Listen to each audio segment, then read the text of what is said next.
this year, third big release after Unsane and First Man, and they're all really interesting ideas with deceptively layered characters. What has been your decision process in taking projects after the success of The Crown? Is it to be different? Is it to just go for what jumps out from the script? Yeah, pretty much. There doesn't seem to be any rhyme or reason really to why, apart from just I you know that I know when I can't say no to something, I suppose. And yeah, it's just it's the writer, it's the director, it's the character, and it's the other cast. It's the kind of every that's what every decision's sort of based on. And I've been very, very, very, very, very lucky. And so what specific aspect of Lisbeth in this story was what spoke to you? I think it was the way Fede wanted to shoot it. I think putting her at the heart of the story, focusing on the relationship that she has with her sister, which I found really fascinating.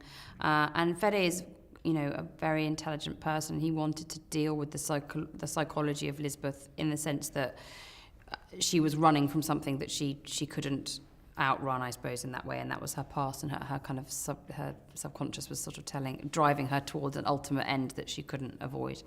But yeah, it was Fede's idea for it, really. That was, I kind of went, yeah, that sounds brilliant. Yeah. And you mentioned the relationship with the sister. That is the core of the movie, and it's sort of simmering underneath. You know, she's physically and emotionally wounded, and it's there.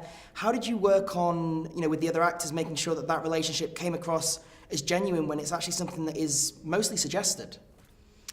Yeah, well, I mean, I think Fede originally wanted me and Sylvia to kind of keep very separate, I think. But but we're the kind of actors who I think we knew that in order for us to do that, we had to have a relationship that was based, that was so clear, I suppose. And so me and Sylvia spent time together and talked about our characters and had wine and you know, just got to know one another, really. And I think that, you know, ultimately lends itself to the story because you get a backstory and you get information and you feel that pull and that draw of those two people who love each other but can't, you know, are so polarised they can't be near each other.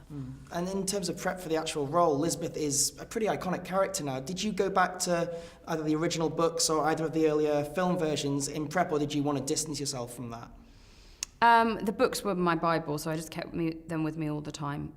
They're so one, just amazing to reread them, but also just amazing having all that information being inside her head, kind of just next to me all the time, was amazing. I'd already seen the films, all of the Swedish ones and the American version, which I'd watched when they came out. And I think when anything is that good, it stays with you. So I didn't need to rewatch it, and also I think rewatching it would have been probably quite hard on myself to rewatch those films before starting shooting. It wouldn't have been a very good idea. One of the big questions, because this does come sort of in the style of the Fincher film, is how it's related. What would you best describe the relationship between the two films? Because obviously this is a reboot, but there's going to be immediate connections in, you know, just the fact it exists. Well, I think this is very different. This isn't.